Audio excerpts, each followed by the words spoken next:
Sahabat terkasih di dalam Yesus Kristus Tuhan kita, Shalom. Sebelum kita mendengarkan sabdanya, marilah kita berdoa. Damai sejahtera yang melampaui segala akal, yang datangnya daripada Kristus Yesus Tuhan kita, kiranya menyertai hati, pikiran, perasaan, dan seluruh hidup saudara pada saat ini. Amin. Firman Tuhan, Khotbah minggu ke-14 setelah Trinitas, tanggal 18 September 2022, diambil dari Mazmur 113 ayat 1 sampai ayat yang ke-9 dengan tema Tuhan menegakkan orang yang hina. Saudaraku, sahabat terkasih di dalam Yesus Kristus Tuhan kita, Heinrich Pestalozzi pada masa kecilnya dikenal dengan nama Hengki Sibodoh. Ia anak yatim piatu semenjak berumur 6 tahun. Sebutan Sibodoh ditujukan pada dirinya karena kemampuannya yang sangat terbatas, bahkan di bawah rata-rata.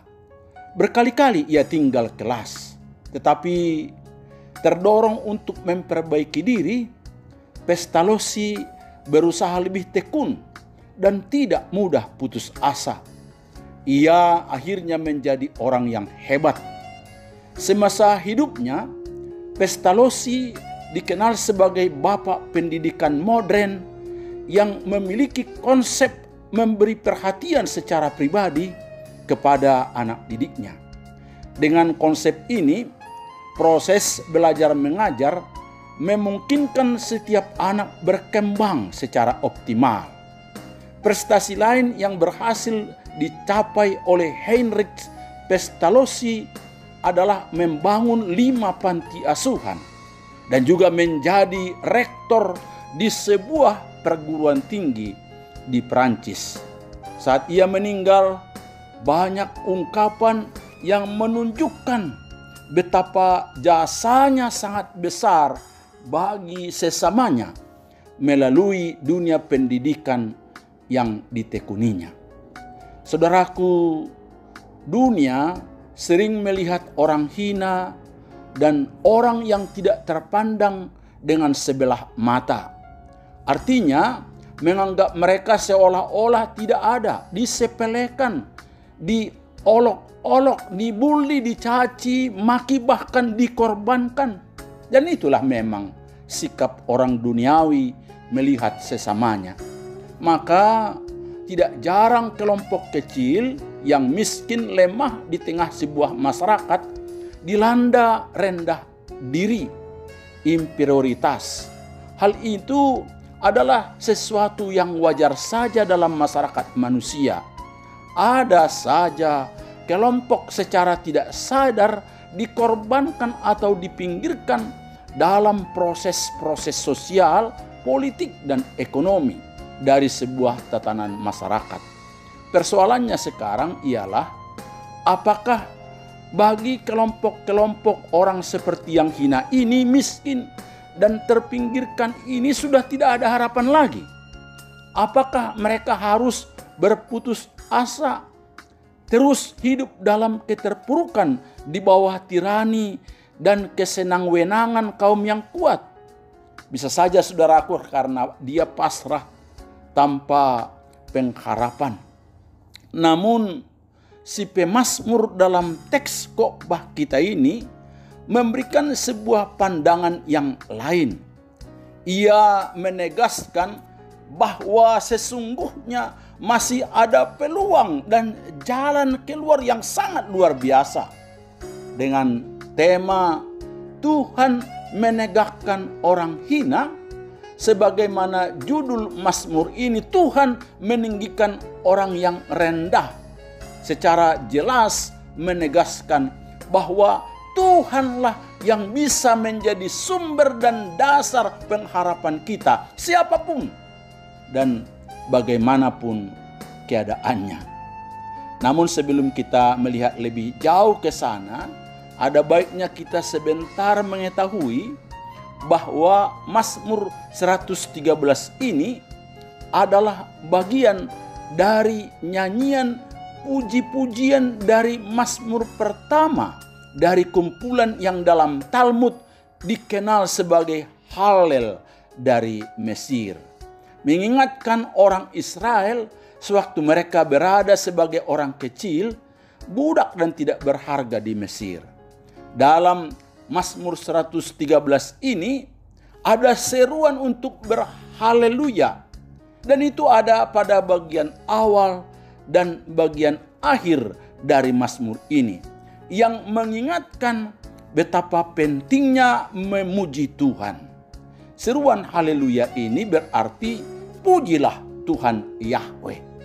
Jadi cukup jelas bagi kita bahwa Mazmur ini adalah sebuah ajakan kepada umat manusia siapa saja untuk memuji Tuhan. Benar saudaraku, pada awalnya yang diajak untuk melakukan pujian itu adalah hamba-hamba Tuhan. Bisa saja ungkapan hamba Tuhan di sini awalnya mengacu kepada kaum Lewi, para imam dan paduan suara di bait Allah. Tetapi lambat laun ungkapan itu juga bisa dipahami sebagai suatu istilah yang mengacu kepada orang-orang Israel sebagai satu kesatuan dan keseluruhan umat Israel. Tetapi akhirnya ungkapan itu juga mengacu kepada semua makhluk ciptaannya, khususnya kepada kita sebagai orang-orang Kristen yang telah ditebus darah Yesus Kristus. Kita semua diajak untuk memuji dan memuliakan Tuhan.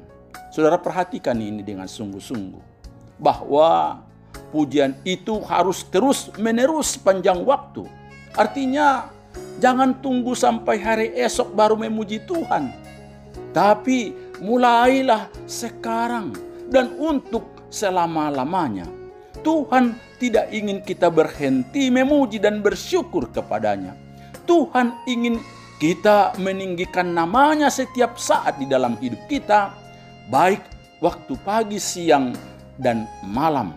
Makanya dia berkata, dari terbitnya sampai kepada terbenamnya matahari, terpujilah nama Tuhan. Ayat 3. Untuk itu, betapa pentingnya kita ingat untuk memuji namanya di saat pagi sebelum kita beraktivitas, dan pada malam hari sebelum kita tidur untuk beristirahat, dan dalam segala kehidupan kita.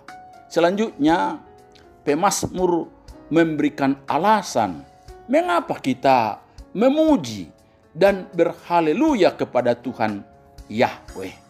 Antara lain, yang pertama, Tuhan Yahweh adalah Allah yang maha besar dan Allah yang maha tinggi. Alasan pertama, jika kita baca dalam ayat 4 sampai 6 yang berbunyi, Tuhan tinggi mengatasi segala bangsa, kemuliaannya mengatasi langit. Siapakah seperti Tuhan Allah kita yang diam di tempat tinggi, yang merendahkan diri untuk melihat ke langit dan ke bumi? Jelas saudaraku, kita memuji Tuhan karena Tuhan Yahweh itu memang maha tinggi. Sedemikian tingginya sampai ia mengatasi segala bangsa, baik secara politik, ekonomi, dan lain-lain. Bahkan Tuhan mengatasi langit. Tidak ada yang seperti Tuhan Allah kita. Makanya seluruh kuasa tunduk kepadanya. Kalau ada suatu bangsa yang mengklaim bahwa mereka adalah penguasa dan bisa mengendalikan semua bangsa di dunia ini, percayalah, bangsa itu tidak ada apa-apanya dengan Tuhan Allah pencipta langit dan bumi. Dialah satu-satunya Allah yang mengatasi segala bangsa di dunia ini.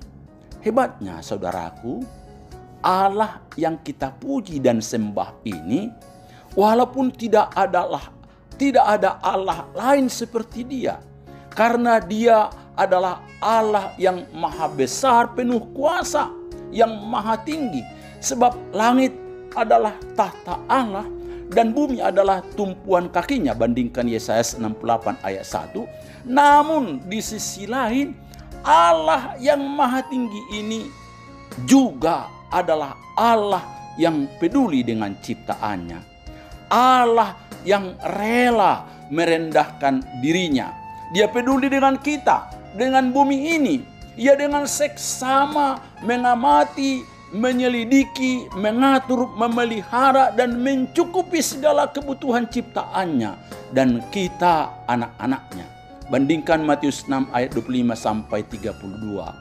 Allah yang maha tinggi mau merendahkan dirinya ke bumi dan ke langit.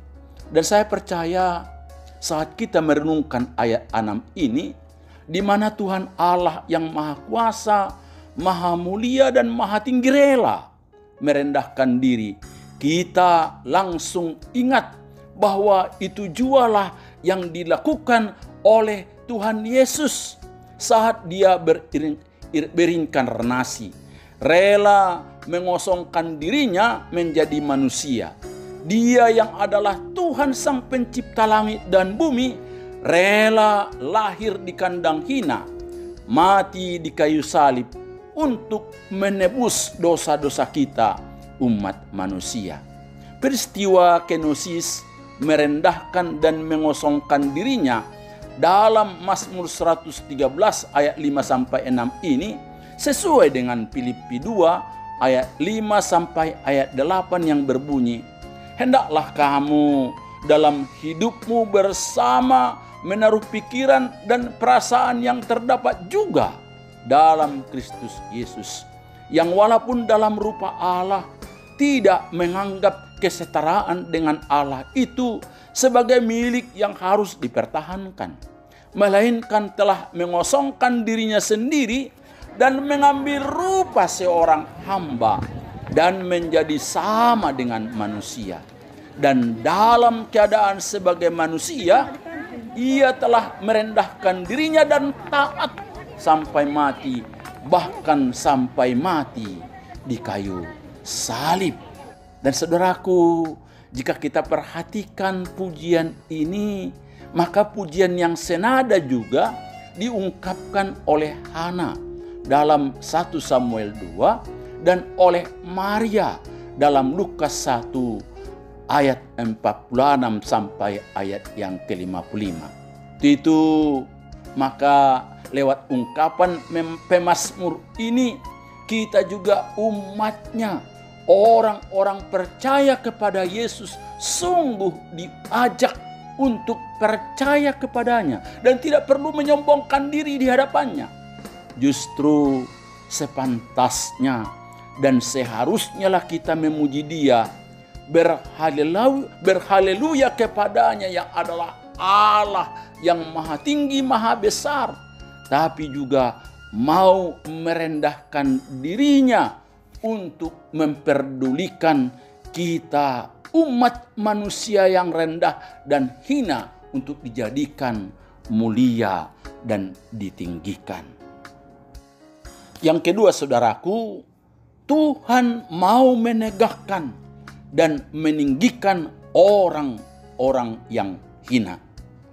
Kekaguman pemazmur kepada Tuhan sehingga kita patut memuji, berhaleluya kepada Tuhan, karena pemazmur merenungkan kenyataan paradoks tadi, seperti yang sudah diungkapkan, di mana Allah yang maha tinggi sudi merendahkan dirinya ke bumi. Bahkan dalam ayat 7 ini kita menemukan alasan yang kedua, mengapa kita harus memuji Tuhan, adalah karena Tuhan selain juga merendahkan dirinya ke bumi, Dia juga mau dan rela menegakkan orang yang hina dina dan mengangkat orang yang miskin dan tersingkir, menegakkan mereka serta mengangkat mereka sederajat dengan orang-orang yang kaya, mulia dan terpandang seperti para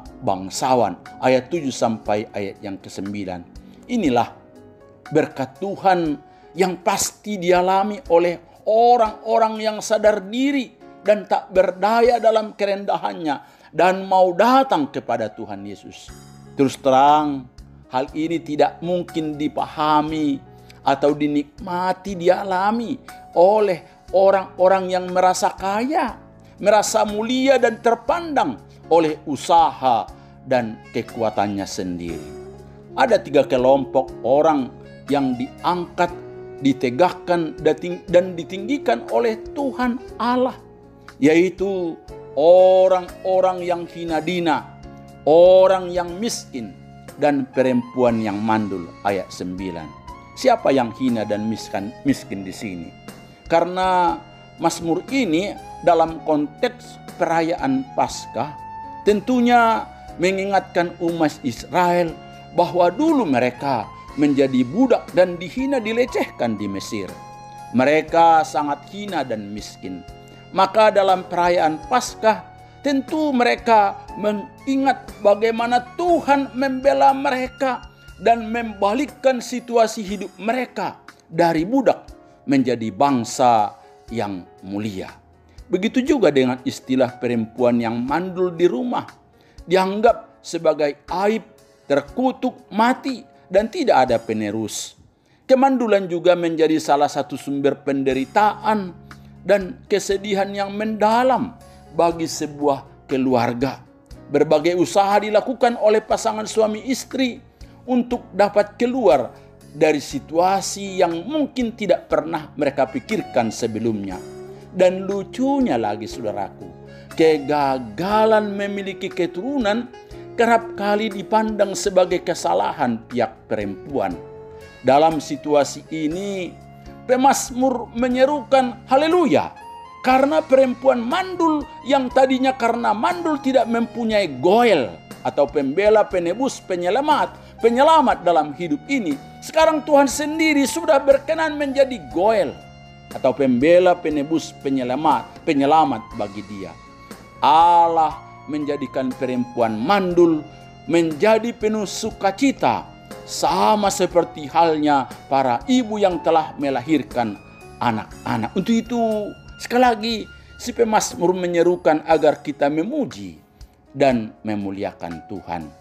Kelompok orang-orang yang hina, orang yang miskin, perempuan yang mandul di sini dipilih Allah sebagai contoh dan teladan bagi kita semua kelompok umat manusia, semua keadaan umat manusia yang oleh anugerahnya pasti dipulihkan, ditegakkan, dan juga ditinggikannya dan disejajarkannya dengan para bangsawan, bahkan menjadi ahli waris kerajaan Allah di dalam kekekalan. Maka datanglah kepada Dia. Untuk itu, dengan segenap pikiran jiwa kita, mari kita bersedia juga untuk berhaleluya sepanjang waktu. Saudaraku, tahukah saudara bahwa hanya orang-orang jatuh yang akan diangkat untuk berdiri, dan hanya orang-orang yang direndahkan yang akan ditinggikan? Ini menunjukkan nilai besar yang diberikan Allah kepada orang miskin.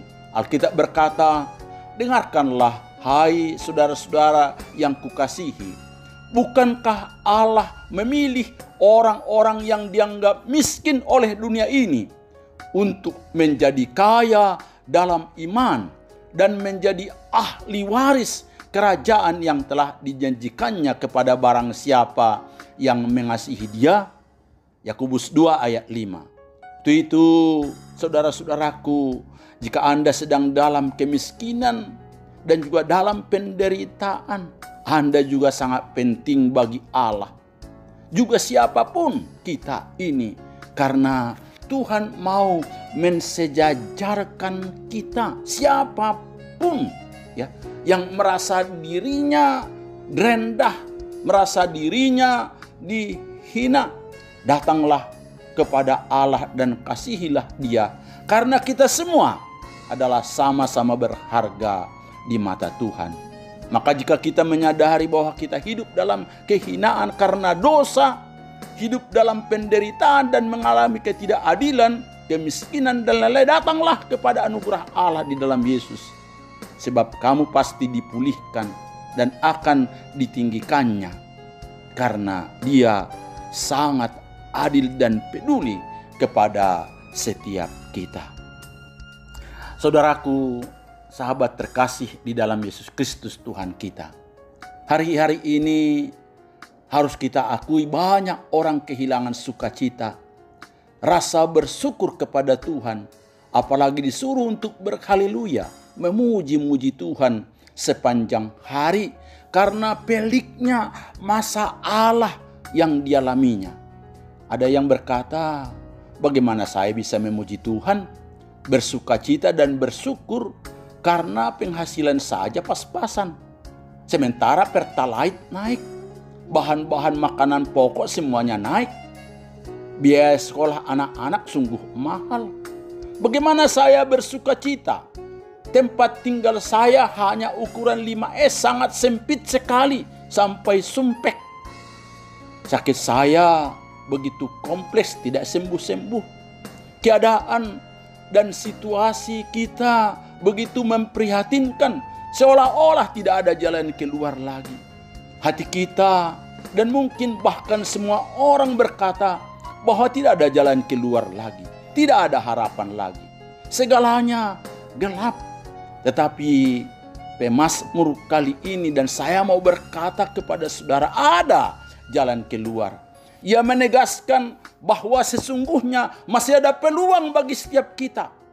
Dengan tema Tuhan menegakkan orang hina, dan juga judul Mazmur ini Tuhan meninggikan orang rendah, menunjukkan bahwa Allah kita di dalam Yesus adalah satu-satunya jalan keluar yang pasti, dan Dia pasti sanggup memberikan harapan penuh bagi setiap kita. Untuk itu datanglah, bersyukurlah, berhaleluyalah dan pujilah Tuhan, percayalah kepadanya. Karena Dia adalah Allah yang peduli. Walaupun Dia Allah yang maha tinggi, maha besar, maha kuasa, tapi Dia rela merendahkan dirinya untuk hadir dan peduli dengan Anda. Asal Anda mau merendahkan dirinya di hadapannya dan juga mau datang mengakui keadaan kita kepada Dia. Tidak hanya itu saudaraku, Dia juga mau menegakkan, menguatkan, menegakkan dan juga mengangkat orang-orang hina, orang-orang miskin yang mandul, para anak yatim, janda yang sakit, dan semua golongan manusia. Bahkan akan mensejajarkannya dengan para bangsawan, orang-orang mulia. Berkatnya sungguh akan menjadikan kita anak-anak Tuhan, anak-anak raja di atas segala raja di dalam Yesus Kristus Tuhan kita. Imanilah. Tuhan Yesus memberkati saudara. Amin.